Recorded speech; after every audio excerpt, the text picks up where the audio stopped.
మొన్న పెట్టిన వ్లాగ్లో నేను చెప్పినా కదా మేము వెళ్ళిన ఏరియా గెస్ట్ చేయండి అని చెప్పేసి, అండ్ అక్కడ ఉన్న శివాలయం గురించి కూడా చెప్తా నెక్స్ట్ వ్లాగ్లో అని చెప్పేసి. సో మేము వెళ్ళిన ఏరియా వచ్చేసి అమ్మనాబోలు. మాకు అది మోత్కూరు నుంచి చాలా నియర్ అనమాట. సో ఇంకా అక్కడికైతే వెళ్ళాము.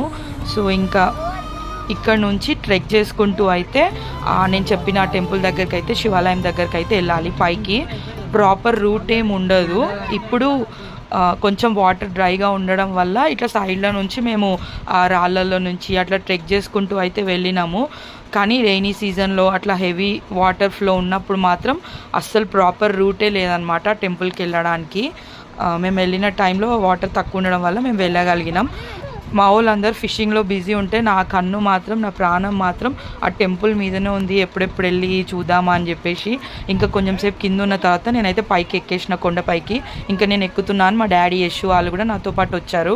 అస్సలు శివాలయం అంటే శివుడు అంటే ఫుల్ ఇష్టం నాకు. అట్లాంటిది నేను ఒక శివాలయంకి వెళ్ళాలంటే భయపడిన, అంటే ఫస్ట్ టైం నా లైఫ్లో. ఎందుకంటే దగ్గరికి వెళ్ళి నాకు దగ్గరికి వెళ్ళాలంటేనే కాలు చేతులు వణుకుతున్నాయి. మా మామ వాళ్ళు చెప్పినారనమాట, గుప్త నిధుల కోసం అంత ధ్వంసం చేసేసినారు టెంపుల్ అని చెప్పేసి. సో అట్లా నాకు చాలా భయమైంది. ఇంకా దగ్గరికి వెళ్ళి చూసిన తర్వాత అసలు అంత పెద్ద శివలింగము, నంది, ధ్వజస్తంభం మొత్తం అంతా ధ్వంసం చేసేసినారు. లోపల వేరే దేవుళ్ళ విగ్రహాలు కూడా కనబడుతున్నాయి. ఇంత మంచి టెంపుల్ ఇట్లా పాడు చేసినారు ఏంది అని చెప్పేసి మస్తు బాధ అనిపించింది.